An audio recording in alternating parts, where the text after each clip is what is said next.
어제 저녁 갑자기 구글의 전 세계 서비스가 45분 동안이나 먹통이 됐습니다. 유튜브 등 구글 서비스에 접속 장애가 발생한 건 올 들어서만 벌써 세 번째로, 특히 이번엔 구글의 모든 서비스가 장애를 일으켰습니다.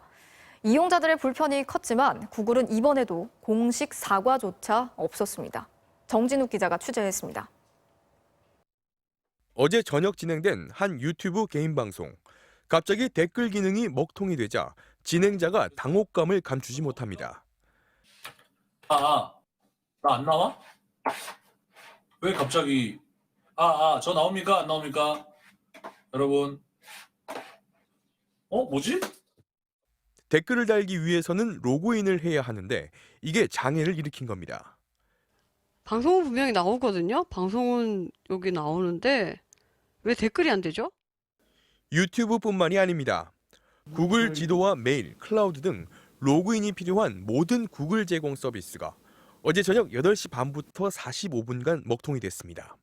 구글은 로그인에 필요한 데이터 저장 공간에 문제가 생겨 장애가 발생했다고 설명했습니다. 이런 일은 올 들어서만 벌써 세 번째. 지난 8월 메일을 비롯한 11개 서비스에서 접속 오류가 발생한 데 이어 지난달엔 유튜브에서 장애가 있었습니다. 하지만 구글은 장애가 법적 보상 기준인 4시간을 넘지 않았다는 이유로 매번 보상 계획은 물론 공식 사과조차 내놓지 않고 있습니다. 원인에 대한 정확한 설명이 없는 것도 문제입니다. 그래서 이거 물리적으로 뭐가 공격을 받아서 안 됐던 건지, 뭐 소프트웨어가 문제가 내부적으로 뭐 에러 생겼거나 아니면 뭐 해킹을 당했거나 그런 원인은 파악할 수 없고. 정부는 구글의 이번 사고에 대해 인터넷 서비스를 제대로 제공하지 못한 기업의 책임을 묻는 이른바 넷플릭스법을 처음으로 적용하기로 했습니다. 사고 원인을 파악해 문제가 있으면 시정조치 명령을 내리겠다는 겁니다.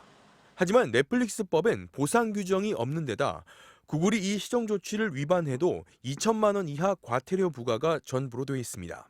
지난달 기준으로 국내 유튜브 이용자는 인구 10명 중 8명꼴, 메일 서비스 등을 포함하면 우리 국민 대부분이 구글 사용자입니다.